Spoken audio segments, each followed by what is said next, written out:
বৃন্দ, সকলকে আমি এই শীতের সকালে শুভেচ্ছা জানাচ্ছি, অভিনন্দন জানাচ্ছি। শীতকে উপেক্ষা করে যথাসময়ে কলেজে আগমন করার জন্য। বৈষম্য বিরোধী, বৈষম্য কি এ বিষয়ে স্যারেরা ইতোপূর্বে আলোচনা করেছেন। তো এই বৈষম্যটা আসলে আমাদের সমাজে শুধু এই সময় নয়, প্রাচীন কাল থেকে হয়ে আসছে। বাংলাদেশ স্বাধীন হয়েছে এই বৈষম্যের জন্য। পাকিস্তান আমাদেরকে কোন খাসা করে রেখেছিল। আবার বাংলাদেশ স্বাধীন হওয়ার পরে এরশাদ সরকারের সময় একটা গণ অভ্যুত্থান হয়েছে। জুলাই আগস্ট ট্র্যাজেডিতে নিহতদের উদ্দেশ্যে মুক্তিযোদ্ধা মেমোরিয়াল ডিগ্রি কলেজে স্মরণসভা অনুষ্ঠিত। রিপোর্ট করেছেন আমাদের বিশেষ প্রতিনিধি মোহাম্মদ সোহাগ। পটুয়াখালীর কলাপাড়ায় মুক্তিযোদ্ধা মেমোরিয়াল ডিগ্রি কলেজে জুলাই আগস্ট ট্র্যাজেডি তথা কোটা সংস্কার আন্দোলনে নিহতদের উদ্দেশ্যে এক স্মরণসভা অনুষ্ঠিত হয়। 1 ডিসেম্বর 2024 রবিবার বেলা 11টার দিকে কলেজ মিলনায়তনে এ সভা অনুষ্ঠিত হয়। কলেজের অধ্যক্ষ মোহাম্মদ কালিমুল্লাহর সভাপতিত্বে কোরআন তেলাওয়াতের মাধ্যমে অনুষ্ঠানটি শুরু হয়।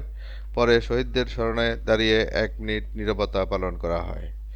কৃষি শিক্ষা বিষয়ের প্রভাষক বিধান শাহ সঞ্চালনায় সবাই অন্যান্যের মধ্যে বক্তব্য রাখেন কলেজের পৌরোন্নতি ও সুশাসন বিষয়ের সহকারী অধ্যাপক চঞ্চল সাহা, ইসলামিক স্টাডিজ বিষয়ের সহকারী অধ্যাপক মোহাম্মদ আনোয়ার হোসেন, ইসলামের ইতিহাস ও সংস্কৃতি বিষয়ের সহকারী অধ্যাপক মোহাম্মদ সলিমুল্লাহ প্রমুখ।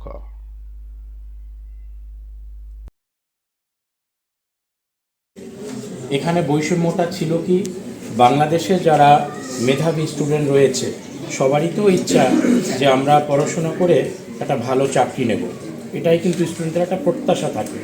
সেক্ষেত্রে দেখা গেছে যে আমাদের যে রাষ্ট্রীয় যে ব্যবস্থাগুলো ছিল সেখানে দেখা গেছে মুক্তিযোদ্ধা কোঠা, নারী কোঠা, উপজাতি কোঠা, এই যে বিভিন্ন যে কোঠার কারণে দেখা গেছে যে অধিকাংশ সব কোঠায় চাকরি হয়।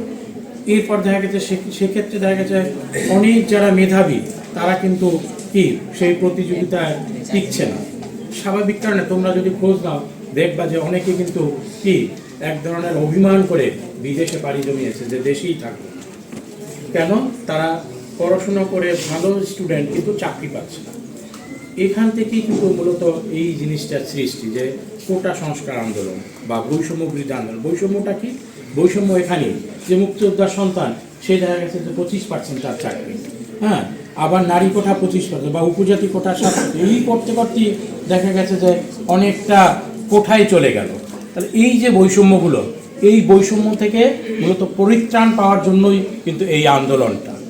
তারপর আমরা মনে করি, যেটা আনোয়ার স্যার বলেছে, যে বৈষম্য কোনো ক্ষেত্রেই থাকা উচিত না। কারণ আমরা মনে করি কি যে পরিবার একটা ছোট রাষ্ট্র। যারা রাষ্ট্রবিজ্ঞানে আছো আমি কিন্তু সবসময় এই কথা বলি যে পরিবারও একটা ছোট রাষ্ট্র, যার কি রাষ্ট্রপতি বা প্রধানমন্ত্রী কারা থাকে? বাবা মা। বলি না কথাগুলো? রাষ্ট্রও কিন্তু তদ্রূপ।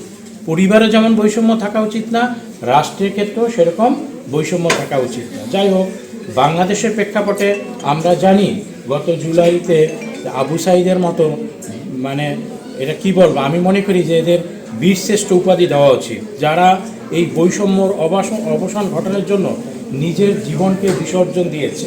মুগ্ধর মতো মানুষ কি নিজের জীবন বিসর্জন দিয়েছে। এরকম কিন্তু কি শত শত মানুষ, শত শত ছাত্ররা তোমাদের অধিকার প্রতিষ্ঠার জন্য তারা কি আত্মহত্যা দিয়েছে। তো আমরা মনে করি রাষ্ট্রীয় ব্যবস্থায় এরকম যেন কোনো আর বৈষম্য কখনো না থাকে। যারা মেধাবী আছে তাদের কি মেধার দ্বারা তারা যেন স্ব চাকরিতে কি প্রতিষ্ঠিত হতে পারে।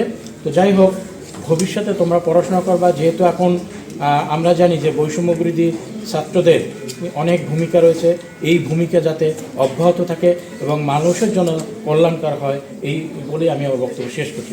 ধন্যবাদ সবাই।